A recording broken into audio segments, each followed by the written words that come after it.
ये क्या बात हुई सुनील? कभी तो मुझसे भी कुछ पूछ लिया करो। आज शाम मुझे बहुत काम है। मुझसे पूछे बिना तुमने हाँ क्यों बोला? ओहो, तो अब पूरे दिन घर में खाली ऐश करने पर भी मैं तुमसे पूछूं कि बिजी तो नहीं हो? अरे फालतू का मेलोड्रामा नहीं चाहिए मुझे। टाइम से तैयार रहना। उसे सच में आज बहुत काम है बेटे, तू अकेले चला जाना। पहले पैसे कमाकर इनके खर्चे उठाओ और फिर नाटक देखो जरा। दोनों बाप बेटे हमेशा की तरह दोनों सास बहू को कड़वी बातें सुनाकर ऑफिस चले जाते हैं, जिसकी अब आदत होने पर वो दोनों भी किसी से कुछ बोले बिना अपने काम में लग जाती हैं। इसी तरह सुबह से शाम हो जाती है। मम्मी, समझ नहीं आ रहा, इतने सारे काम पड़े हैं जो कल सुबह तक अगर पूरे नहीं किए तब भी हम पर ही इल्जाम आएगा, और अगर पार्टी में नहीं गई तब भी सुनाएंगे। अरे इन कहो की तो आदत हो गई है बेफिजुल काय काय करने की। तू तैयार हो जा, काम मैं संभाल लूंगी। अब नेहा सुनील के घर वापस आने से पहले ही तैयार हो जाती है, जिस पर वो सुनील के आते ही पार्टी के लिए चले जाते हैं। वहां पहुंचकर हमेशा की तरह सुनील अपने दोस्तों में बिजी हो जाता है और नेहा एक कोने में खड़ी रहती है। रात बीतती है और अगली सुबह एक बार फिर वही रूटीन शुरू हो जाता है। इन लोगों को हमारे काम और जिंदगी की कोई अहमियत क्यों नहीं है? इन्हें कब समझ में आएगा कि घर में रहने वाली औरतें सिर्फ आराम नहीं करती। बेटा मेरी तो उम्र बीत गई यही सोचते हुए, पर आज तक ना वो बदले और ना जवाब मिला। लेकिन माँ, समय हमेशा एक जैसा नहीं रह सकता, इन्हें बदलना होगा।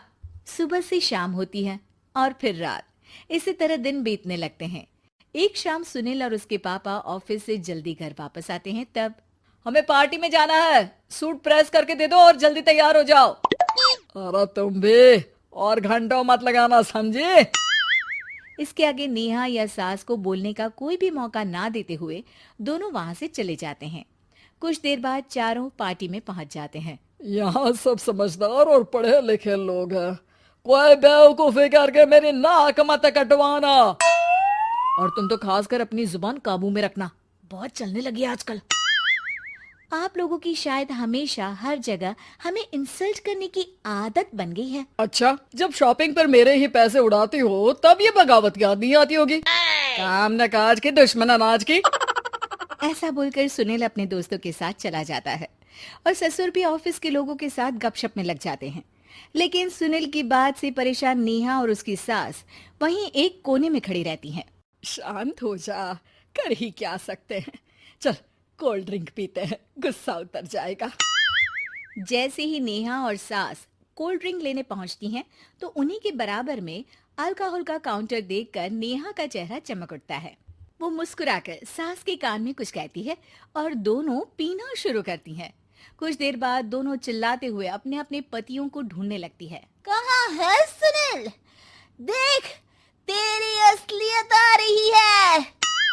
कहाँ है सुनील के पापा? देखो, तुम्हारी शामत आ रही है। ये नजारा देखकर पार्टी वहीं थम जाती है।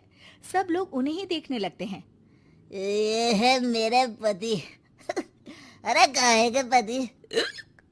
इनसे शादी करके तो मेरी किस्मत है फूटी।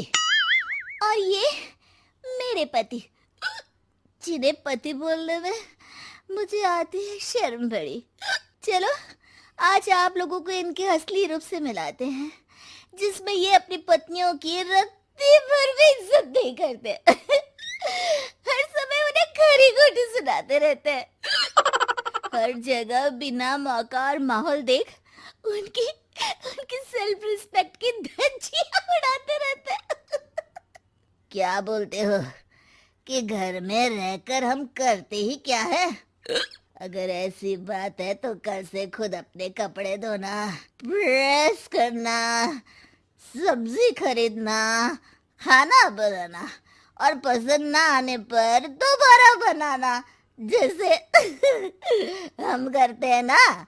फिर घर की सफाई, सारा सामान अपनी जगह रखना, जो तुम्हारे फेंकने पर हम करते हैं।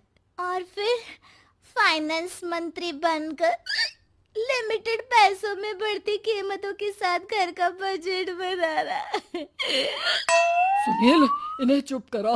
अपनी तो कोई इज्जत है नहीं, हमारी भी खराब कर रही है। हाँ, ये तो और बढ़िया है। अब अच्छे से सुनो। नेहा, ये क्या ड्रामा है? ड्रामा तो अभी शुरू हुआ है जी।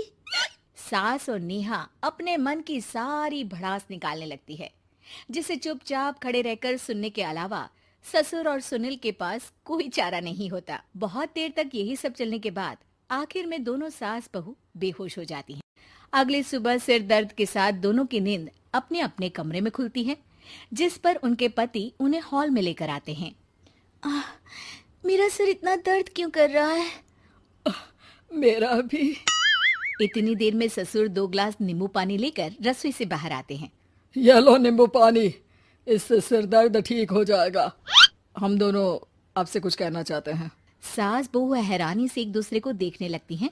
तभी दोनों बाप बेटे उनसे माफी मांगते हुए कहते हैं, हमें कभी एहसास नहीं हुआ कि अपने ईगो में हम दोनों आप लोगों के साथ कितना बुरा कर रहे हैं। आज से हम भी घर के काम में हाथ बटाएंगे। और नेहा, मैंने तुम्हें जॉब करने से रोका, उसके लिए भी सॉरी। तुम्हें जो करना है करो। ये सब सुनने के बाद सास बहू मुस्कुराते हुए एक दूसरे की तरफ देखती हैं। अल्कोहल वाले काउंटर पर बैठकर कोल्ड ड्रिंक पीकर थोड़ा ड्रामा करते हुए आज इन्हें सबक सिखा ही देते हैं।